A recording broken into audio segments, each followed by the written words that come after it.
Hello everyone, welcome to विश्वास classes. इस video में हम लोग बैंक और बैंकिंग के बारे में जानने की कोशिश करेंगे। बैंक क्या होता है, बैंकिंग क्या होती है, कैसी सर्विसेज होती हैं, क्या क्या प्रोडक्ट्स होते हैं, चेक क्या होता है, डिमांड ड्राफ्ट क्या होता है, कैसे काम करते हैं। उन चीज़ों के बारे में हम इस वीडियो के अंदर जानने की कोशिश करेंगे। सबसे पहले हम बात करते हैं बैंक और बैंकिंग की। बैंक क्या होता है? बैंक एक फाइनेंशियल इंस्टीट्यूशन होता है जिसे लाइसेंस मिलता है किस लिए? डिपॉजिट रिसीव करने के लिए और लोन्स देने के लिए। पिछले वीडियो में हम लोगों ने देखा था कि बीआर एक्ट 1949 के अंडर किसी भी ऑर्गेनाइजेशन को अगर लाइसेंस मिलेगा तभी वो ऑर्गेनाइजेशन अपने आप को बैंक बोल सकती है। तो बैंक को एक फाइनेंशियल इंस्टीट्यूशन है जिसे लाइसेंस मिलता है। लाइसेंस देने वाली बॉडी का नाम क्या है? आरबीआई। आरबीआई ही बैंकिंग का लाइसेंस इंडिया में प्रोवाइड कर सकता है। अच्छा, डिपॉजिट और लोन्स के अलावा बैंक फाइनेंशियल सर्विसेज भी देते हैं, जैसे वेल्थ मैनेजमेंट, करेंसी एक्सचेंज या सेफ डिपॉजिट बॉक्सेस, जिसको हम लोग जनरल लैंग्वेज में बैंक लॉकर बोलते हैं। तो बैंक एक फाइनेंशियल इंस्टीट्यूशन हो गया जिसे लाइसेंस मिला है डिपॉजिट रिसीव करने के लिए, लोन्स देने के लिए। इसके अलावा कुछ फाइनेंशियल सर्विसेज भी देता है, जैसे वेल्थ मैनेजमेंट, करेंसी एक्सचेंज या फिर सेफ डिपॉजिट बॉक्सेस। बैंकिंग क्या होता है? जो बैंक की एक्टिविटीज़ हैं, जो ये एक्टिविटी है, business activity of accepting and safeguard money owned by other individual and entities and lending out its money in order to conduct economic activities. तो बैंक हमारी एक बॉडी है जो कि पैसा लेता है, लोन देता है, और ये पैसे का लेन देन करने की जो एक्टिविटी है, उस एक्टिविटी को हम लोग बैंकिंग बोलते हैं। Banking is defined as the business activity of accepting and safeguarding money owned by other individuals and entities and then lending out this money in order to conduct economic activities। क्योंकि हम लोग जब ये loan दे रहे हैं किसी को, या बैंक जब कोई लोन दे रहा है, तो वो लोन क्यों लेगा कोई भी इंसान? क्योंकि उसे कुछ काम कराना है। हो सकता है उसे गाड़ी खरीदनी हो, उसे अपना घर बनवाना हो, उसे अपनी इंडस्ट्री सेटअप करनी है। किसी भी ऐसी चीज़ के लिए लोन दिया जा सकता है। और ये करके बैंक क्या करता है?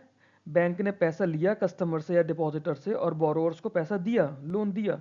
इससे बैंक अपना प्रॉफिट बनाएगा, प्रॉफिट भी बनाएगा, और इस पूरे काम में जो भी बैंक की कॉस्ट आ रही है, जिसे ऑपरेटिंग एक्सपेंसेस कहा जाता है, वो कवर करेगा। ऑपरेटिंग एक्सपेंसेस क्या होगा? कोई भी बैंक जब बैंकिंग एक्टिविटी करता है, उसमें जो भी उसका खर्चा आता है ऑपरेशंस में, उसको हम लोग ऑपरेटिंग एक्सपेंसेस बोलते हैं। आगे देखते हैं types of bank in India. अगर हम इंडिया में बैंकों की बात करें तो इंडिया में मोटे मोटे तौर पे बैंकों को दो तरह से क्लासिफाई किया जाता है, शेड्यूल्ड या non scheduled banks. Schedule bank या नॉन शेड्यूल बैंक्स। पिछले वीडियो में हमने जाना था कि शेड्यूल बैंक्स क्या होते हैं, जो आरबीआई के सेकंड शेड्यूल में आते हैं, जिसको बोला गया है section 2E of RBI act. RBI के सेकंड शेड्यूल में जो भी बैंक्स आते हैं वो शेड्यूल बैंक्स, और जो सेकंड शेड्यूल में नहीं आते हैं वो नॉन शेड्यूल बैंक्स। अगर आप लोगों ने पिछला वीडियो देखा है तो प्लीज़ कमेंट करके बताइए कि शेड्यूल बैंक के लिए क्या कंडीशन होती हैं। मैंने दो कंडीशंस उसमें बताई थी। शेड्यूल बैंक्स जो हैं वो फर्दर कॉमर्शियल या कोऑपरेटिव बैंक्स में क्लासीफाई होते हैं। Schedule banks may be further classified as commercial banks and cooperative banks. Commercial banks itself काफ़ी सारे तरह के होते हैं, जैसे public sector banks, private sector banks, foreign banks, regional rural banks, small finance banks और पेमेंट बैंक्स।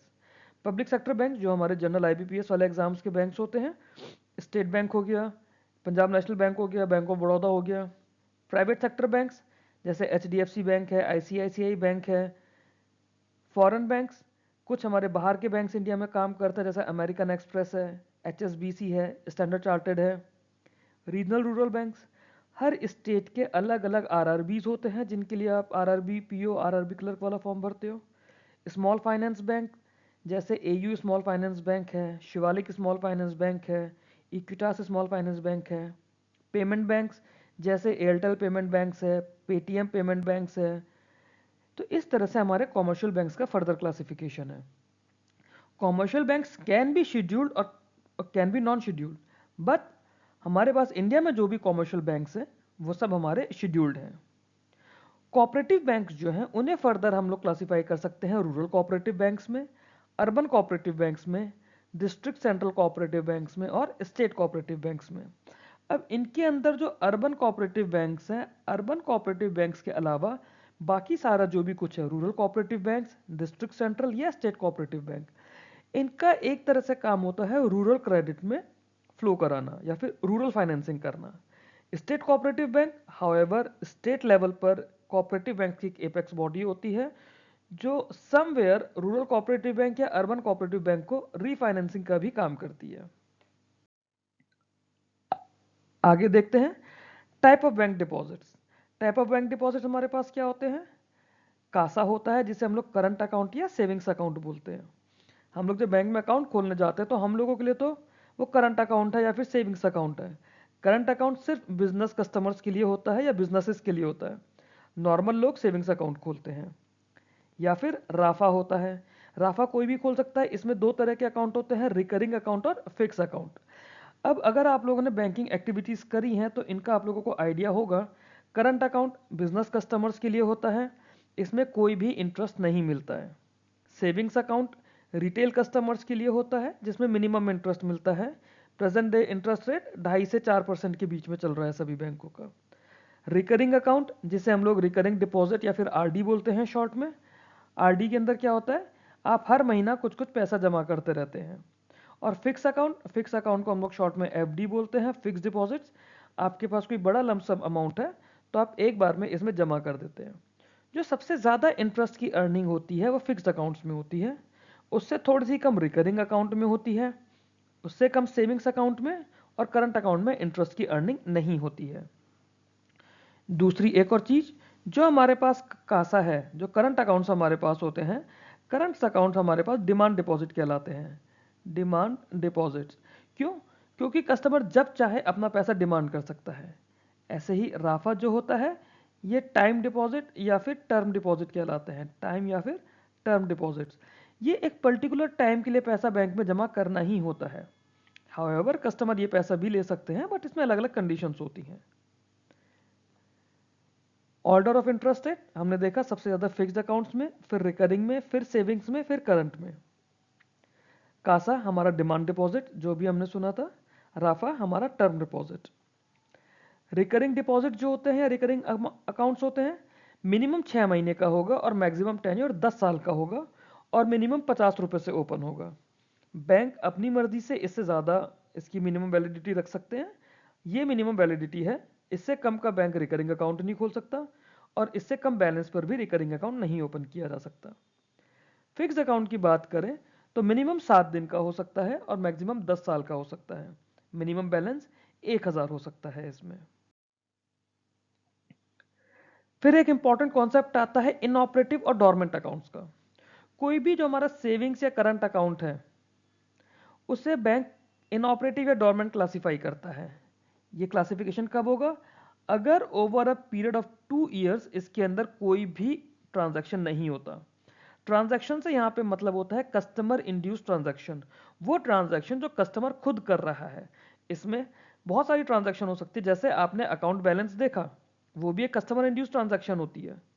आपने internet banking में या मोबाइल बैंकिंग में लॉग इन करा, वो भी आपकी कस्टमर इंड्यूस ट्रांजैक्शन है। आपने अपने शेयर इंटरेस्ट के लिए या फिर इस तरह का जो भी आपके सिक्योरिटीज़ का इंटरेस्ट या डिविडेंड आता है उसके लिए आपने स्टैंडिंग इंस्ट्रक्शन लगा दी कि वो आपके अकाउंट में डिपॉजिट होता रहेगा, वो भी एक कस्टमर इंड्यूस ट्रांजैक्शन कहलाती है। हाउएवर जो बैंक अपने आप से इस पैसे पे इंटरेस्ट लगा रहा है या फिर कोई चार्जेस डेबिट कर रहा है, जैसे एटीएम कार्ड के एनुअल या क्वार्टरली चार्जेस होते हैं, एसएमएस बैंकिंग के चार्जेस होते हैं, वो कस्टमर इंड्यूस ट्रांजैक्शन में काउंट नहीं होता है। तो इनऑपरेटिव अकाउंट वो सेविंग्स या करंट अकाउंट जिसमें 2 साल तक कोई भी कस्टमर इंड्यूस ट्रांजैक्शन नहीं हुई है, उसे हम इनऑपरेटिव अकाउंट बोलेंगे। और डोरमेंट जो होता है ये इसका लेबल होता है। इनऑपरेटिव अकाउंट्स के लिए एक लेबल लगा देता है बैंक, डोरमेंट। बैंक अपने सीबीएस में लगाता है। Dormant is the status label used by the bank in records after classifying an account as inoperative. जब एक अकाउंट को इनऑपरेटिव क्लासिफाई कर दिया जाता है तो उसका लेबल या उसका स्टेटस जो होता है वो डोरमेंट कहलाता है। तो इनऑपरेटिव अकाउंट ही बेसिकली डोरमेंट अकाउंट्स होते हैं, बस उसकी टर्मिनोलॉजी अलग अलग हो जाती है। अनक्लेम डिपॉजिट्स, अनक्लेम डिपॉजिट्स होती है कोई भी पैसा जो बैंक में डला हुआ है जिसे कस्टमर लेने नहीं आया है। कई बार कस्टमर नहीं होते हैं, बाहर चले जाते हैं, अब्रॉड सेटल हो गए, उनका थोड़ा बहुत पैसा रह गया किसी अकाउंट में। वो पैसा अगर 10 साल तक कस्टमर ने नहीं लिया तो बैंक आरबीआई को बताता है कि हमारे पास इतना इतना इस अकाउंट में पैसा है। इसके लिए एक एनुअल रिटर्न होता है जो बैंक सबमिट करता है। जिन भी अकाउंट्स को 10 साल तक ऑपरेट नहीं किया गया, हर साल बैंक दिसंबर में under section 26 of RBI act RBI को ये इंफॉर्मेशन फर्निश करता है, और इस इंफॉर्मेशन का नाम होता है डीईएएफ। डीईएएफ एक रिटर्न होता है। बैंक एक इंफॉर्मेशन आरबीआई को भेजता है अनक्लेम डिपॉजिट्स की, और ये जो अनक्लेम डिपॉजिट होगा 10 साल के बाद डीईएएफ नाम का एक फंड होता है, उसके अंदर डिपॉजिट कर दिया जाता है। इसकी फुल फॉर्म आप एक बार लिख लीजिए अपने पास, क्योंकि ये शायद मैंने इसमें मेंशन नहीं की है। Depositors education and awareness fund. Depositors education and awareness fund ये एक फंड होता है कि जो भी पैसा बैंकों के अंदर है जो अनक्लेम्ड है 10 साल के लिए, 10 साल बाद बैंक वो पैसा आरबीआई के पास डीईएएफ फंड या फिर डेफ अकाउंट के अंदर भेज देगा। जब भी वो कस्टमर पैसा लेने आएगा, वो बैंक से अपना पैसा ले सकता है। बैंक बाद में आरबीआई से वो पैसा लेता रहेगा। कस्टमर को इंस्टेंटली तभी पैसा मिलेगा जब वो लेने आएगा। कस्टमर को वो पैसा आरबीआई से वापस आने का वेट नहीं करना होता है। अब अगला कॉन्सेप्ट हम लोग इसमें देखेंगे एनआरआई अकाउंट्स का। जो एनआरआईज होते हैं उन्हें अपने अकाउंट्स ओपन करने होते हैं। मे बी उनका इंडिया में कुछ पैसा होता हो, जैसे फॉर एग्जांपल आप यूएस में रह रहे हैं। अब यूएस में आप सैलरी अर्न कर रहे हो, बट इंडिया में आपकी प्रॉपर्टी है, मे बी आपको उससे रेंटल इनकम आती हो, तो उस पैसे को आप किस तरह से मैनेज करेंगे। तो कई तरह के बैंक इसमें अकाउंट देता है इंडियंस को या फिर इंडियन ओरिजिन पीपल को जो बाहर रहते हैं। ठीक है, इसमें दो सबसे इंपॉर्टेंट चीज़ें होती हैं हमारी, एनआरओ या फिर नॉन रेजिडेंट ऑर्डिनरी अकाउंट्स, और NRE non resident external accounts. एक ऑर्डिनरी अकाउंट है और एक एक्सटर्नल अकाउंट है। इसके अलावा bank foreign currency non resident fix deposit account देते हैं, जिसे हम लोग एफसीएनआर बोलते हैं। एफसीएनआर अकाउंट्स होते हैं, ये एक तरह के फिक्स डिपॉजिट अकाउंट्स होते हैं फॉरेन करेंसीज के लिए। इन तीनों अकाउंट्स के बारे में जानेंगे आगे हम लोग। एनआरओ अकाउंट की बात करें या फिर नॉन रेजिडेंट ऑर्डिनरी अकाउंट की बात करें, ये सेविंग्स अकाउंट भी हो सकता है और डिपॉजिट या फिक्स्ड अकाउंट भी हो सकता है। NRO account can be savings account और can be fixed deposit account. NRO account जो होते हैं रुपी अकाउंट होते हैं। कोई भी एनआरआई इन अकाउंट में पैसा जमा कर सकता है, यूजुअली इन फॉरेन करेंसी, तो ये आईएनआर में कन्वर्ट हो जाता है। आपने $10 जमा करे, वो आपका आईएनआर में आपको कन्वर्ट हो गया एट प्रिवेलिंग एक्सचेंज रेट, जो उस समय का एक्सचेंज रेट होगा उस समय के हिसाब से। एनआरआईज जो इंडिया में अर्न कर रहे हैं पैसा या बाहर पैसा अर्न कर रहे हैं, वो एनआरओ बैंक अकाउंट में डिपॉजिट कर सकते हैं। फॉर एग्जांपल आप यूएस में अर्न कर रहे हो, इंडिया में आपकी रेंटल इनकम आ रही है, वो दोनों पैसे आप अपने एनआरओ अकाउंट के अंदर रख सकते हो। You can park your money और you can deposit your money. Rent हो गया, मैच्योरिटीज हो गई, पेंशन हो गई, इस तरह का पैसा बाहर भी आप भेज सकते हैं। क्यों? आप अकाउंट तो आपका वही है ना, आप इंडिया से भी उसमें पैसा जमा करवा सकते हो, बाहर आप उस पैसे को यूज कर ही सकते हो। तो ये होता है हमारा एनआरओ अकाउंट। इसकी एक खास बात होती है कि जो पैसा इस अकाउंट में होता है वो टैक्स लगता है, मतलब जो इंटरेस्ट अर्न होगा एनआरओ अकाउंट्स में, दे आर टैक्सेबल। इसके बाद हमारा एनआरई अकाउंट होता है नॉन रेजिडेंट एक्सटर्नल अकाउंट। ये भी हमारा सेविंग्स या डिपॉजिट की फॉर्म में हो सकता है। सेविंग्स अकाउंट भी हो सकता है, फिक्स डिपॉजिट अकाउंट्स भी हो सकता है। एनआरओ भी सेविंग्स और फिक्स की फॉर्म में था, एनआरई भी सेविंग्स और फिक्स की फॉर्म में है। एनआरई अकाउंट सिमिलर होते हैं एनआरओ अकाउंट के और मेंटेन होते हैं आईएनआर में। एक फर्क है जिसे हम लोग आने वाले पॉइंट्स में देखेंगे। कोई भी पैसा जो इन अकाउंट में होगा वो आईएनआर में कन्वर्ट हो जाएगा at the prevailing exchange rate, ये हम लोगों को पता ही है, पीछे भी हमने देखा। बट इसके अंदर सिर्फ और सिर्फ आप जो बाहर पैसा अर्न कर रहे हो वो ही जा सकता है। एनआरई अकाउंट्स में अगर आप यूएस में रह रहे हो, इंडिया में आपकी रेंटल इनकम है, वो रेंटल इनकम आपकी क्योंकि इंडिया में है वो एनआरई अकाउंट में नहीं जा सकती है। एनआरओ अकाउंट में आपकी इंडियन और एक्सटर्नल दोनों जा रहे थे पैसे। एनआरई अकाउंट नाम में ही एक्सटर्नल लगा है, तो सिर्फ और सिर्फ एक्सटर्नल अर्निंग ही आपकी एनआरई अकाउंट में पार्क हो सकती है। फंड जो भी हैं इसमें बोथ प्रिंसिपल एंड इंटरेस्ट वो ट्रांसफरेबल है, बट इन पे इंडिया में टैक्स नहीं लगेगा। जो इंटरेस्ट अर्न करेंगे आप एनआरई अकाउंट्स में वो टैक्सेबल नहीं होते हैं इंडिया के अंदर। बाहर के लॉस के हिसाब से तो जो होगा होगा, इंडिया में टैक्सेबल नहीं है। एनआरओ अकाउंट्स इंडिया में टैक्सेबल है, एनआरई अकाउंट्स की इंटरेस्ट इनकम इंडिया में टैक्सेबल नहीं होती है। आगे FCNR अकाउंट की बात करते हैं। FCNR अकाउंट जो होते हैं ये फॉरेन करेंसी में मेंटेन होते हैं। जो हमने पीछे दोनों देखे थे NRO अकाउंट, NRE अकाउंट, वो फॉरेन करेंसी उस समय के प्रिवेलिंग एक्सचेंज रेट पर INR में कन्वर्ट हो रहा था। FCNR अकाउंट में ऐसा नहीं होता है और ये फॉरेन करेंसी के अंदर ही मैनेज होते हैं। प्रिंसिपल और इंटरेस्ट ट्रांसफरेबल होता है, बट इंटरेस्ट जो होगा इसमें वो इंडिया में टैक्सेबल नहीं है। तो टैक्सेबल कौन हुआ? NRO टैक्सेबल हुआ। NRE और FCNR इंडिया में टैक्सेबल नहीं है। टैक्सेबल से मतलब है जो इंटरेस्ट अर्न हो रहा है उस पर टैक्स नहीं लगेगा इंडिया में। आगे देखते हैं। अब हमारे पास टाइप्स ऑफ एडवांसेस होते हैं। यहां तो हमने डिपॉजिट देखे, इंडियंस को क्या डिपॉजिट मिल रहा है, NRIs को क्या डिपॉजिट मिल रहा है, ठीक है। अब अगर हम एडवांसेस की बात करें तो बैंक कई तरह के लोन देता है। मोटे मोटे तौर पे बैंक दो तरह के लोन देता है, सिक्योर्ड या फिर अनसिक्योर्ड। सिक्योर्ड लोन कौन सा होता है? जिसमें आपने बैंक के पास कोई सिक्योरिटी दी है, जैसे आपने अपना घर गिरवी रख दिया, आपके गाड़ी के पेपर्स पे RC पे आप देखिए फाइनेंसर का नाम लिखा होता है अगर लोन पर होता है तो। इस तरह से कोई अगर आप हाउसिंग लोन ले रहे हो, प्लॉट पे लोन ले रहे हो, तो वो आपने कोई चीज़ बैंक के पास गिरवी रखी है जिसमें आपको लोन मिल रहा है। अनसिक्योर्ड लोन, उसमें आपने बैंक के पास कुछ गिरवी नहीं रखा, तो उसमें रिस्क ज़्यादा होता है, इसलिए बैंक इंटरेस्ट भी उसमें ज़्यादा चार्ज करता है। सिक्योर्ड लोन की बात करें तो जैसे होम लोन होता है, होम लोन मिलता है, घर आप गिरवी रखते हो, आपको परचेजिंग के लिए, कंस्ट्रक्शन के लिए या रेनोवेशन के लिए घर मिलता है, और जो प्रॉपर्टी होती है वो बैंक कोलेट्रल रख लेता है। लोन अगेंस्ट प्रॉपर्टी, नॉर्मली आप जब घर गिरवी रख के किसी चीज़ के लिए लोन लेते हो, इसे हम लोग लैप भी बोलते हैं, लोन अगेंस्ट प्रॉपर्टी, या मॉर्गेज करते हैं। बोरोवर क्या करेगा? अपनी रेसिडेंशियल या कॉमर्शियल प्रॉपर्टी बैंक के पास गिरवी रखेगा और उस पर लोन ले लेगा। अब वो जो लोन का पैसा है वो घर के लिए यूज़ नहीं हो रहा है या दुकान के लिए यूज़ नहीं हो रहा है, बट क्योंकि वो प्रॉपर्टी कस्टमर के पास है, उसने बैंक के पास गिरवी रख के पैसा ले लिया, उसको वो अपने किसी भी यूज़ के लिए ले सकता है। व्हीकल लोन होता है जिसके अंदर बैंक 2 व्हीलर या 4 व्हीलर फाइनेंस करता है। गोल्ड लोन होता है, शॉर्ट टर्म लोन होता है। शॉर्ट टर्म लोन से यहाँ पे मतलब है ये 1 साल का होता है, 1 ईयर, मे बी 2 ईयर का हो जाए किसी बैंक की पॉलिसी के हिसाब से, अदरवाइज एक जनरल लेमन उसमें 1 ईयर का ही लोन होता है। आप गोल्ड रख के, जैसे मन्नापुरम गोल्ड लोन है, मुथूट फाइनेंस है, ये लोग गोल्ड में ही डील करते हैं। बाकी बैंक्स भी गोल्ड पे लोन्स देते हैं। एग्रीकल्चर लोन या KCC लोन होता है।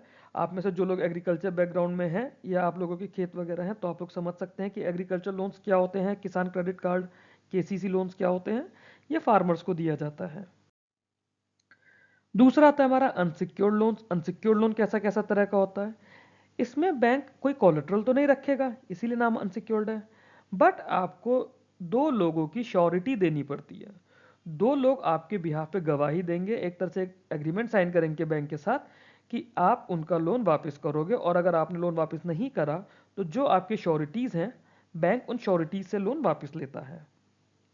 पर्सनल लोन होता है collateral free loan, personal expenses के लिए, जैसे आपको ट्रैवल के लिए लेना है, मेडिकल के लिए लेना है, बहुत से लोग अपनी शादी के टाइम पे लोन ले लेते हैं। एजुकेशन लोन होता है, अगर आपको हायर एजुकेशन के लिए इंडिया में या इंडिया के बाहर लोन लेना होता है, तो वो भी आप उसमें क्या करोगे? आप डिग्री थोड़ी ना गिरवी रखोगे, डिग्री तो आपको मिली नहीं है, आपके पेरेंट्स के नाम पे आपको लोन मिलता है और वो आपकी स्टडीज़ के लिए होता है। कंज्यूमर ड्यूरेबल लोन, अब जैसे इतना सारा होता है, फ्लिपकार्ट से, अमेजोन से लेते हो, EMIs पर लेते हो, क्रेडिट कार्ड पर या बैंक डेबिट कार्ड पे EMI आपको बना कर देता है। EMI क्या है? वो एक तरह का लोन ही तो हुआ है। अब उसमें ऐसा तो है नहीं कि आपने अगर फ़ोन ले लिया EMI पर और आपने EMI नहीं चुकाई तो बैंक आपका फ़ोन छीन के ले जाएगा, वो तो कहीं लिखा ही नहीं है ऐसा किसी कॉन्ट्रैक्ट में। वो एक तरह का अनसिक्योर्ड लोन है, कंज्यूमर ड्यूरेबल लोन कहलाता है। फिर क्रेडिट कार्ड लोन्स होते हैं। क्रेडिट कार्ड इटसेल्फ, आपने क्रेडिट कार्ड का पेमेंट कर दिया, क्रेडिट कार्ड की आप EMI बनवा दी जो आपको बिल पे करना है, या क्रेडिट कार्ड में आपको रिवॉल्विंग क्रेडिट मिलता रहता है और उस पर इंटरेस्ट चार्ज होता है आउटस्टैंडिंग बैलेंस पे। तो ये एक तरह से आपके सारे अनसिक्योर्ड लोन्स कहलाते हैं। आगे देखते हैं क्या है हमारे पास अब, कैश क्रेडिट। अच्छा, ये जो लोन्स थे ना, ये तुमने जनरल पढ़े। इसके अलावा दो स्पेशल तरह के लोन्स होते हैं। पीछे के जो भी हम लोगों ने लोन पढ़े अभी तक, personal loans, education loan, housing loan, ये टर्म लोन होते हैं, मतलब एक पर्टिकुलर ड्यूरेशन के लिए होते हैं। इसके अलावा कुछ बार बिजनेस पर्पसेस के लिए बिजनेस वालों को डेली यूज के लिए लोन चाहिए होता है। तो वो ऐसा नहीं है, मतलब एक तरह से उधार चाहिए होता है कि अभी ले लिया फिर वापस कर दिया, फिर ले लिया फिर वापस कर दिया। तो वो दो तरह के होते हैं, एक होता है सीसी जिसे हम लोग कैश क्रेडिट कहते हैं, एक होता है ओडी जिसे हम ओवरड्राफ्ट फैसिलिटी कहते हैं। इस स्लाइड में हम इन दोनों चीज़ों को जानेंगे। कैश क्रेडिट क्या होता है? Short term working finance capital facility होती है, मतलब वर्किंग कैपिटल फैसिलिटी होती है। तो जो बिजनेस पर्सन्स होते हैं उनके पास, मान लीजिए आपका शोरूम है, ठीक है, आपका टीवी का, आपका इलेक्ट्रॉनिक्स का शोरूम है, आपके पास टीवी है, फ्रिज है, आपको लोन चाहिए। आप क्या करोगे, तो ये जो आपका स्टॉक है ना, कितने टीवी हैं, कितने फ्रिज हैं, उनकी कॉस्ट क्या है, आप एक ऑडिटर सर्टिफाइड स्टेटमेंट बैंक में ऐसा दोगे और आप दिखाओगे मेरे पास 50 लाख रुपए का सामान है। बैंक अपनी कुछ लिमिट के हिसाब से उस पर आपको लोन दे सकता है। अब बैंक ने मान लीजिए आपको 30 लाख लोन दे दिया। अब वो 30 लाख लोन ऐसा नहीं है कि आपको एक बार में 30 लाख रुपए मिल गए।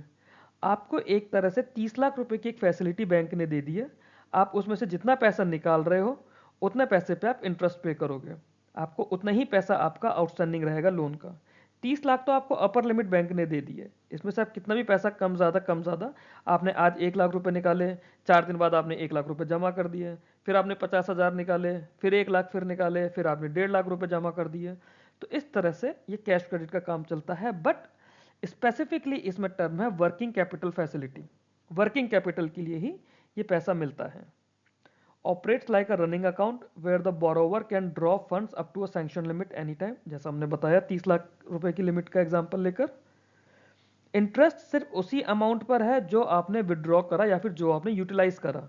अगर 30 लाख में से आपने 1 लाख रुपए निकाले हैं तो उस 1 लाख पर ही आपको इंटरेस्ट देना पड़ेगा, पूरे 30 लाख पे इंटरेस्ट नहीं लगेगा।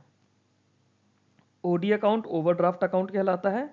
ओडी अकाउंट जो होता है ये बिजनेस पर्सन्स के साथ साथ इंडिविजुअल्स को भी मिलता है। आप अपने अकाउंट बैलेंस से ज़्यादा पैसा निकाल सकते हैं। फॉर एग्जाम्पल आपके अकाउंट के अंदर 5 लाख रुपए हैं, आपने 10 लाख रुपए की 2 एफडीज भी करवा रखी हैं, 10-10 लाख रुपए की। आपको पैसा चाहिए, आपको 8 लाख रुपए की ज़रूरत पड़ गई, 5 लाख तो आपके अकाउंट में है, बाकी 3 लाख के लिए आप क्या करोगे? क्या आप अपनी एफडी ब्रेक करोगे? हम जैसे लोग कर लेते हैं जो नॉर्मल कस्टमर होते हैं, बट जो बिजनेस कस्टमर या थोड़े ज़्यादा स्मार्ट कस्टमर्स होते हैं वो क्या बोलते हैं कि हम एफडी ब्रेक नहीं करेंगे, हम उस एफडी के अगेंस्ट एक ओवरड्राफ्ट या ओडी फैसिलिटी ले लेंगे। ओवरड्राफ्ट मतलब अब आप एक तरह से लोन अगेंस्ट एफडी हुआ, वो आपकी ओवरड्राफ्ट फैसिलिटी है। कुछ बिजनेस पर्सन क्या करते हैं या बाकी लोग क्या करते हैं, एफडी तो मैंने एक एग्जांपल दिया, वो अपने घर को गिरवी रखते हैं बैंक के पास, ओडी लिमिट सैंक्शन करा लेते हैं। फॉर एग्जाम्पल आपको 1 करोड़ की ओडी मिल गई, या पीछे वाले केस की तरह चलते हैं, आपको 30 लाख रुपए की ओडी लिमिट मिल गई, may be against your FD और अगेंस्ट योर प्रॉपर्टी या किसी भी चीज के अगेंस्ट। अब वो जो 30 लाख रुपए आपका सैंक्शन हुआ कैश क्रेडिट की फॉर्म में, वो आपकी वर्किंग कैपिटल थी, मतलब सिर्फ और सिर्फ आपके बिजनेस के लिए है। यहां पे जो पैसा मिला है ये आप अपने किसी भी यूज में ले सकते हैं। आपको घर का राशन लाने के लिए आपके पास पैसे खत्म हो गए, आप लेकर आ सकते हो। आपको गाड़ी खरीदनी है आप ले सकते हो, नॉट नेसेसरी कि बिजनेस के लिए ही हो। ओडी फैसिलिटी आप अपने पर्सनल यूज के लिए भी यूज कर सकते हैं। ओडी में भी secured against FD, salary, property, या फिर अनसिक्योर्ड भी हो सकती है, डिपेंडिंग बैंक में आपकी कस्टमर प्रोफाइल क्या है। एफडी वाला एग्जांपल, प्रॉपर्टी वाला एग्जांपल तो हमने अभी समझा ही था। ओडी आपको अनसिक्योर्ड भी मिल सकती है। For example state Bank of India अपने एम्प्लॉयज को ओडी फैसिलिटी देता है। अलग अलग कैडर के एम्प्लॉयज की अलग अलग लिमिट है, ओडी फैसिलिटी उन एम्प्लॉयज को मिलती है, बाकी बैंक वाले भी देते हैं। इंटरेस्ट जैसे कैश क्रेडिट के अंदर था कि जितना पैसा आपने निकाला है, जो आपने पैसा यूज किया है, इंटरेस्ट सिर्फ उसी पैसे पर मिलेगा, और कितने दिनों के लिए यूज किया है उतने दिनों का इंटरेस्ट देना पड़ता है। पूरे सैंक्शन अमाउंट पे आपको इंटरेस्ट नहीं देना पड़ता है। अगली चीज हमारी एक इंपॉर्टेंट चीज आती है बैंक और बैंकिंग के कॉन्सेप्ट्स में, वो है नेगोशिएबल इंस्ट्रूमेंट्स। दो तरह के नेगोशिएबल इंस्ट्रूमेंट्स हम लोग यूज करते हैं, चेक यूज करते हैं और डिमांड ड्राफ्ट यूज करते हैं। तो जो नेगोशिएबल इंस्ट्रूमेंट्स है, नेगोशिएबल इंस्ट्रूमेंट्स के लिए एक्ट है इनका नेगोशिएबल इंस्ट्रूमेंट्स एक्ट 1881। 1881 का नेगोशिएबल इंस्ट्रूमेंट एक्ट है, उसके सेक्शन 6 में चेक को डिफाइन किया गया है। Cheques are defined under section 6 और डिमांड ड्राफ्ट को डिफाइन किया गया है सेक्शन 85 में। चेक सेक्शन 6 में डिफाइन किए गए हैं, डिमांड ड्राफ्ट सेक्शन 85 में डिफाइन किया गया है। कई बार एग्जाम्स में, अलग अलग एग्जाम्स में क्वेश्चंस पूछे गए हैं कि डिमांड ड्राफ्ट एनआई एक्ट के कौन से सेक्शन में डिफाइन किया गया है, या section 85 of negotiable instrument act में कौन सा इंस्ट्रूमेंट डिफाइन किया गया है। इस तरह से क्वेश्चन इसमें बनते हैं और ये रिटन एग्जाम्स में आपके ऑब्जेक्टिव पेपर्स में आता है। चेक की अगर अब हम लोग बात करते हैं तो चेक क्या होता है? चेक एक तरह का बिल ऑफ एक्सचेंज होता है। इसमें मैंने 3 चीजें लिखी हैं, ए, बी और सी करके। ठीक है, ए क्या है? Bill of exchange. बी क्या है? Drawn on a specified bank. C क्या है? Not express to be payable otherwise than on demand. 3 चीजें याद रखिए। चेक क्या है? ए, बी, सी है। एक ऐसा बिल ऑफ एक्सचेंज जो किसी एक पर्टिकुलर बैंक में ड्रॉ किया गया है और जब तक उसकी डिमांड नहीं की जाएगी तब तक पेबल नहीं है। फॉर एग्जाम्पल, मैंने आपको अगर एक चेक दिया है, से मैंने आपको 10,000 रुपए का चेक दिया, मेरा account state Bank of India में है, मैंने एसबीआई का 10,000 रुपए का चेक दिया, जो चेक है वो बिल ऑफ एक्सचेंज हो गया, state Bank of India drawn on a specified bank हो गया। अब जब तक आप उस चेक को अपने बैंक में नहीं डालोगे तब तक वो पेबल नहीं है। चेक जब तक आपके पास में है, उस चेक की, ठीक है मेरे साइन है, उस चेक की वैल्यू है, बट क्या आपको उस चीज का फायदा हो रहा है? तब तक नहीं। क्या स्टेट बैंक ऑफ इंडिया के पास से या मेरे अकाउंट से 10,000 रुपए कम हो रहे हैं? नहीं। जब तक आप वो डिमांड नहीं करोगे, मतलब अपने बैंक में जाके जमा नहीं करोगे, तब तक वो पेबल नहीं होगा। It includes electronic image of a एक minute, it includes electronic image of a truncated cheque and also an electronic cheque. तो पहले क्या होता था? फिजिकल चेक जाया करते थे। अब फिजिकल चेक्स ना जाके इलेक्ट्रॉनिक इमेज जाती है चेक की, उसी के थ्रू क्लियरिंग हो जाती है। डिफाइन किया गया है सेक्शन 6 ऑफ एनआई एक्ट 1881, अभी हमने पीछे वाली स्लाइड में देखा था। पार्टीज ऑफ अ चेक, अब चेक में कौन कौन सी पार्टीज होती हैं? ड्रॉअर और मेकर। हम यही एग्जांपल लेते हैं, मेरा चेक स्टेट बैंक ऑफ इंडिया का, आपका बैंक अकाउंट आईसीआईसीआई बैंक में है, तो अब हम 4 लोग हो गए, मैं, मेरा बैंक, आप और आपका बैंक। तो सबसे पहली पार्टी है ड्रॉअर या मेकर। ड्रॉअर और मेकर कौन हुआ? जो बैंक जिसका चेक हुआ है। ठीक है, स्टेट बैंक ऑफ इंडिया इस केस में ड्रॉर हो गया। कैसे हो गया? क्योंकि यहां हमने पढ़ा था drawn on a specified bank, तो जिस बैंक पे ड्रॉ किया गया है वो बैंक ड्रॉर हो गया। पेई, पेई कौन होता है? Payee is the person to whom order the money is directed to be paid. मैंने आपको चेक दिया है, पैसा आपको मिलेगा, तो आप पेई हो गए। ड्रॉर मेरा बैंक हो गया, पेई आप हो गए। ठीक है, ये दोनों टर्म आपको याद रखनी होंगी। अब बियरर चेक, बियरर चेक क्या होता है? बियरर चेक होता है, ये पहले चला करते थे, तो बियरर चेक में क्या होता है? जिसके पास चेक है उसे पैसा मिल जाएगा। अगर मैंने बियरर चेक आपको दे दिया, साइन करके, आपको पैसा मिल जाएगा। अगर आपके पास से वो चेक से फॉर एग्जांपल आपके किसी फ्रेंड के पास चला गया, तो आपके फ्रेंड को मिल जाएगा। यूजुअली कैश ट्रांजैक्शंस के लिए ये चेक यूज होते थे, अब एज सच यूज नहीं होते हैं। जिन पे पुराने चेक्स रखे हैं उनके जरूर बचे होंगे, अदरवाइज यूज नहीं होते हैं। अब बियरर चेक्स का कॉन्सेप्ट आरबीआई धीरे धीरे खत्म करता जा रहा है। ऑर्डर चेक, ऑर्डर चेक क्या होता है? It is the cheque which is withdrawn for the payee, the person for whom cheque is withdrawn. Before withdrawn to that payee, bank cross check the identity of the payee. Order cheque के अंदर आपको अगर मैंने check दे दिया कि ठीक है ये 10,000 रुपए का चेक है, आप इससे कैश करा लो या फिर अपने अकाउंट में जमा कर दो, तो बैंक को आपकी आइडेंटिटी क्रॉस चेक करनी पड़ेगी। तो ऐसे में आप क्या करते हो? आप अपने ही बैंक में जमा करते हो ताकि पैसा आपके ही अकाउंट में चला जाए। उसमें आइडेंटिटी वेरिफिकेशन का कॉन्सेप्ट खत्म हो जाता है, क्योंकि बैंक के पास ऑलरेडी आपकी आइडेंटिटी या फिर केवाईसी होता है। क्रॉस चेक, अब चेक्स में हम लोग क्या करते हैं, ऊपर हम लोग 2 पैरेलल लाइंस बना देते हैं। फॉर एग्जाम्पल, अगर हमारे पास एक ऐसा चेक है, यहाँ पे हम लोग ऐसे करके 2 पैरेलल लाइन बना देते हैं। इसका मतलब होता है कि जो भी पैसा है वो कैश में नहीं जाएगा, वो पैसा पेई के अकाउंट में ही जाएगा, या जो भी कोई पर्सन है जिसके नाम का चेक है वो उसके अकाउंट में ही जाएगा। वो बेरर चेक या ऑर्डर चेक की तरह नॉर्मली कैश नहीं विड्रॉ कर सकता है उस चेक के बेसिस पे। ठीक है, ये होता है हमारा क्रॉस चेक। 2 पैरेलल लाइंस हम लोग बना देते हैं ताकि पैसा अकाउंट में जाए। आगे देखते हैं अकाउंट पे ही चेक। अकाउंट पे ही चेक वही होता है कि हम लोग जब 2 पैरेलल लाइन बना देते हैं, उसके अंदर अब हम लोग लिख भी देते हैं, नॉट नेसेसरी कि आप लिखो, अदरवाइज आप लिख देते हो अकाउंट पे ही, उसे अकाउंट पे ही चेक कहते हैं। पेमेंट जो होगा वो किसी पर्सन के नाम का भी अकाउंट हो सकता है, फर्म के नाम का भी अकाउंट हो सकता है, किसी कंपनी के भी नाम का अकाउंट हो सकता है, वो उसके अकाउंट में ही जाएगा। कंपनी क्रॉस चेक, जब दो पैरेलल लाइंस होते हैं, है ना, when two parallel lines along with the cross made on the cheque and the word company written in these lines, तो उसमें क्या होगा, वो कंपनी क्रॉस चेक हो जाता है। That type of withdrawn does not take in cash while the person on which check is issued transferred on its account. Normally cross check and company cross check are same. तो वही बात है, जो हमारे cross check होते हैं या company cross check होते हैं वो हमारे सेम होते हैं, बट ये किसी कंपनी के बिहाफ पर होता है। हमने खाली पैरेलल लाइंस लगा दी, वो किसी के भी बिहाफ पे हो सकता है। अकाउंट पे ही चेक, अकाउंट पे चेक हमारे पर्सन, फर्म, कंपनी कोई भी हो सकती है। कंपनी क्रॉस चेक, उसमें कंपनी लिख देते हैं, बेसिकली कंपनीज अपने लिए करती हैं। इनिशियली गाइडलाइंस अलग अलग तरह से थी, अब ये तीनों तरह के चेक एक साथ ही। अब इसमें एक टर्म आती है एंटीडेटेड चेक। एंटीडेटेड चेक क्या कहलाती है? हम एक कंडीशन लेकर चलते हैं, आज की डेट हमने मान ली है 1 जनवरी, ठीक है। चेक की जो लाइफ होती है, चेक की लाइफ होती है 3 मंथ्स की, तो 1 जनवरी वाला चेक कब तक के लिए वैलिड है? 31 मार्च तक का। If a check bears a date earlier than the date on which it is presented to the bank, it is called as antedated check. मैंने आपको चेक दिया 1 जनवरी का, आपने बैंक लेकर गए 10 जनवरी को। अब 10 जनवरी को आपने चेक बैंक में दिया, बट उस पर डेट जो है वो तो पहले की डली हुई है, 1 जनवरी की डेट है ना। तो check bears a date earlier than the date on which it is presented to the bank, उस केस में वो चेक एंटीडेटेड चेक कहलाएगा, ठीक है। और ये कब तक के लिए वैलिड रहेगा? Valid up to the 3 months from the date of the cheque, मतलब 1 जनवरी का चेक 31 मार्च तक के लिए वैलिड है।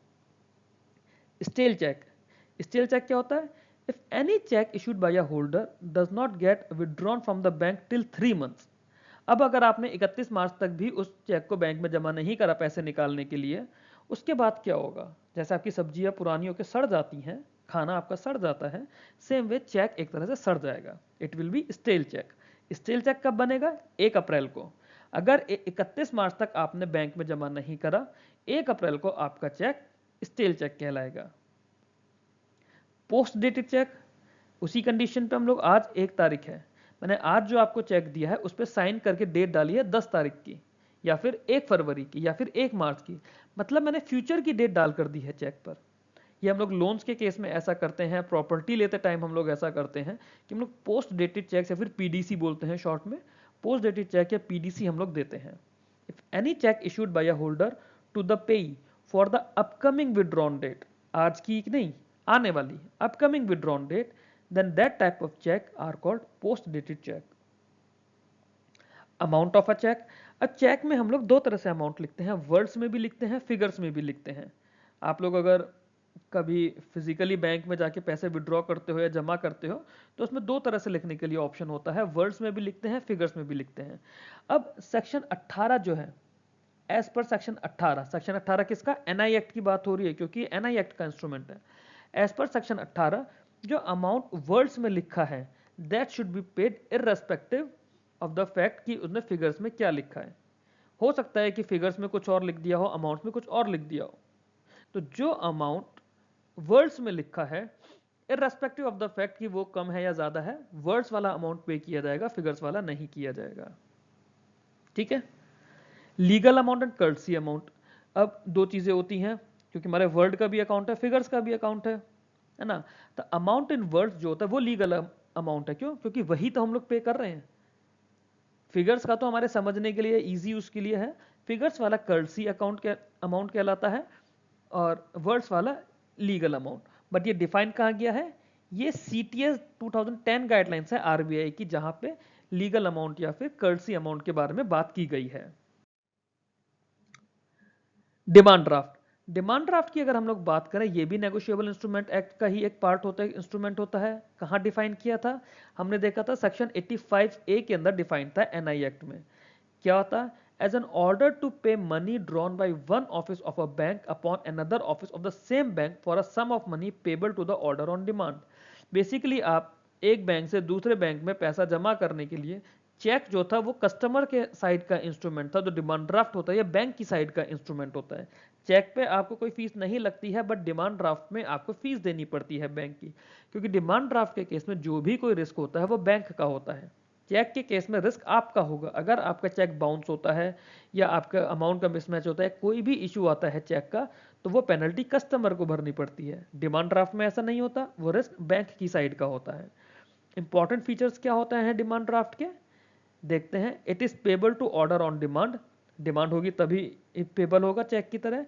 It can not be issued as a payable to bearer, क्योंकि हमने ऊपर देखा कि ये एक बैंक से दूसरे बैंक में ही जाएगा, बेयरर को नहीं दिया जाएगा। और ये चीज कहां डिफाइन की गई है, सेक्शन 31 ऑफ आरबीआई एक्ट के अंदर बोला गया है कि जो डिमांड ड्राफ्ट है वो पेबल टू बेयरर नहीं होगा। चेक के केसेस में बेयरर चेक होते थे, डिमांड ड्राफ्ट के केसेस में ऐसा नहीं होता है। If a bank fails to honor a bank draft, it renders itself liable for damages. Similarly, omissions of signature or wrong signature can also make the bank liable. अभी हमने बात की थी कि जो भी इसमें रिस्क है पेनल्टी का, अगर कोई भी फॉल्ट आता है डिमांड ड्राफ्ट में, तो वो बैंक का फॉल्ट कहलाएगा, कस्टमर का फॉल्ट नहीं कहलाएगा। By prior arrangement the paying bank could be a different bank also. वो जरूरी नहीं है कि सेम बैंक का ही डिमांड ड्राफ्ट सेम बैंक में जाए, इंटर बैंक भी डिमांड ड्राफ्ट अब एक्सेप्टेबल होते हैं। अगली हमारी चीज है ATM, automatic teller machine. ATMs की हम लोग बात करें, रंगाराजन कमेटी थी जिसके थ्रू इंडिया में एटीएम्स आए थे। एचएसबीसी इंडिया में पहला एटीएम लेकर आया था 1987 में। Union bank of India India का पहला टॉकिंग एटीएम लेकर आया था अहमदाबाद में। टॉकिंग एटीएम यही बोलता है कि अपनी लैंग्वेज सेलेक्ट करो, हिंदी इंग्लिश, फिर बोलता है पिन डालो, अमाउंट डालो। तो ये जो वॉइस बेस्ड होता है, ये हमारा पहला talking ATM union bank Ahmedabad में लेकर आया था। अगर आपका एटीएम के अंदर कोई मिसमैच होता है, आपने पैसे डाले, पैसे आपके फंस गए, एटीएम से बाहर नहीं आ पाए, तो रिक्रेडिटिंग का जो पीरियड है वो 7 दिन का है। 7 दिन के अंदर अंदर वो पैसा आपके अकाउंट में वापस आ जाएगा। अगर 7 दिन में नहीं आया तो बैंक आपको 100 रुपए पर डे की पेनल्टी देगा। और ये 7 दिन आपकी कंप्लेंट की नहीं है, आपको कंप्लेंट तो आप चाहे उस दिन करो चाहे 7 दिन के बाद करो। अगर पैसा 7 दिन तक नहीं आया, irrespective of the date of complaint, it is based on the date of transaction. अगर वहां से 7 दिन में पैसा आपका नहीं आया, तो आपको बैंक 100 रुपए पर डे के हिसाब से फाइन देगा। कंप्लेंट लॉगिन जो ड्यूरेशन है, 30 दिन के अंदर आपको कंप्लेंट करनी है। अगर आप 7 दिन में नहीं भी कर पा रहे, आप 10 दिन में या 12 दिन में कंप्लेंट करोगे, बट वो आपको 30 दिन के अंदर अंदर कंप्लेंट करनी पड़ेगी। आधार बेस्ड एटीएम सबसे पहले इंडिया में डीसीबी बैंक लेकर आया था। टाइप्स ऑफ एटीएम हम लोग बात करते हैं। एक ऑनलाइन एटीएम्स होते हैं। ऑनलाइन एटीएम क्या करते हैं, ये बैंक के डेटाबेस से हमेशा कनेक्टेड रहते हैं, रियल टाइम ट्रांजैक्शंस देते हैं। अब जो भी हमारे एटीएम्स हैं प्रेजेंट डे में, सारे हमारे ऑनलाइन एटीएम्स हैं। विड्रॉल लिमिट्स और अकाउंट बैलेंसेस इसमें बैंक कॉन्स्टेंटली मॉनिटर करता है। एज इन कि आपके अकाउंट में जितना पैसा है, आपने अकाउंट से निकाल लिया कुछ पैसा, तो वो हैंड टू हैंड आपके अकाउंट में अपडेट हो जाएगा। सारे एटीएम्स हमारे प्रेजेंट डे इंडिया में ऑनलाइन एटीएम्स हैं। ऑफलाइन एटीएम पहले होते थे, ये क्या होते थे, ये बैंक में ही या बैंक के आसपास लगे होते थे, बट ये बैंक के डेटाबेस से हर समय कनेक्टेड नहीं रहते थे। तो क्या होता था, मान लीजिए आपके अकाउंट में 10,000 रुपए हैं। जब एक बार सुबह या शाम को या दिन में जब भी बैंक का डेटाबेस से कनेक्ट हुआ एटीएम, इसने रीड करा आपके अकाउंट में 10,000 रुपए हैं। अब आपने क्या करा, आपने कुछ पैसा निकाल लिया, से फॉर एग्जाम्पल आपने 5,000 निकाल लिया। एटीएम के हिसाब से आपके बैंक अकाउंट में अभी भी 10,000 रुपए हैं। बैंक सिस्टम में आपके अकाउंट में 10,000 रुपए ही रहेंगे, फिर आप बैंक से जाके पूरे 10,000 निकाल सकते हो। तो ये ऑफलाइन एटीएम्स का ड्रॉबैक भी था। So if you do not have balance in your account and you went to a offline ATM and withdraw money more than the balance, you still get the cash at the time and later on will run afoul with your bank balance. Bank में charge some penalty for exceeding your balance. तो एक तरह से आपने OD limit ले ली without any sanction. जैसे हमने OD में पढ़ा था कि बैलेंस से, अकाउंट बैलेंस से ज्यादा पैसा आप ले सकते हो, तो ऑफलाइन एटीएम के केस में यही हुआ था। अगर आपने ज्यादा पैसा निकाल लिया तो हो सकता है बैंक आप पे पेनल्टी भी लगा दे। आगे देखते हैं, अगली चीज हमारी होती है stand alone ATM. Stand alone ATM ये किसी भी एटीएम नेटवर्क से कनेक्ट नहीं होते हैं, ये बैंक के अंदर की ही एक ब्रांच में लगे रहते हैं। तो hence their transaction are restricted to the ATMs branch and link branches only. अब इंडिया में स्टैंड अलोन एटीएम्स नहीं चलते हैं। स्टैंड अलोन एटीएम्स हटके अब सारे नेटवर्क एटीएम्स आ गए हैं। नेटवर्क एटीएम जो एटीएम नेटवर्क के थ्रू कनेक्टेड होते हैं, और ये क्या है, एनएफएस के थ्रू कनेक्टेड होते हैं, नेशनल फाइनेंशियल स्विच। सारे एटीएम्स इंडिया में नेशनल फाइनेंशियल स्विच के थ्रू आपस में कनेक्टेड रहते हैं। अगली चीज इसमें आती है on site ATM. On site ATM जो हमारे बैंक की ब्रांच के साथ में ही लगे होते हैं, आमतौर पे कभी बैंक के अंदर या ब्रांच के जस्ट साथ में ही, ब्रांच प्रीमाइसेस के अंदर ही लगा होता है, वो ऑन साइट एटीएम कहलाते हैं। ऑफ साइट एटीएम वो होते हैं जो कहीं पर भी स्टैंड अलोन एटीएम्स होते हैं, जैसे पेट्रोल पंप पे स्टेट या पेट्रोल पंप के आसपास एटीएम लगे होते हैं, शॉपिंग मॉल्स में, हॉस्पिटल्स में एटीएम लगे होते हैं, तो वहाँ पे बैंक की ब्रांच तो है नहीं, तो वो ऑफ साइट एटीएम्स कहलाते हैं। ब्रांच प्रीमाइसेस में नहीं है, बट ब्रांच या बैंक के डेटाबेस के साथ ये भी कनेक्टेड रहते हैं। नेक्स्ट हमारे पास आता है व्हाइट लेबल एटीएम। अब एटीएम में हमारी दो चीज़ें होती हैं, एक व्हाइट लेबल एटीएम, एक brown label ATM.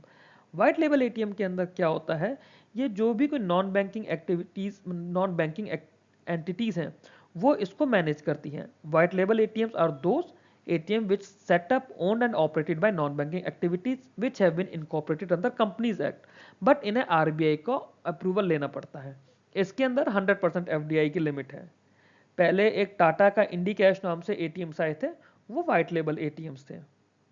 Brown label ATM जो होते हैं ये सर्विस प्रोवाइडर्स होते हैं, है ना, और जो भी बैंक कोई सर्विस दे रहे हैं उसका नाम इसमें लगा होता है। जैसे कहीं पे मान लीजिए आईसीआईसीआई का एटीएम है, तो नॉट नेसेसरी कि वो आईसीआईसीआई ने ही लगाया हो, कोई एटीएम सर्विस प्रोवाइडर होगा, उसने वो आईसीआईसीआई का एटीएम लगाया है, आईसीआईसीआई से उसे पैसा मिल रहा है कि आईसीआईसीआई की बिहाफ पे वो उस एटीएम को मैनेज करेगा।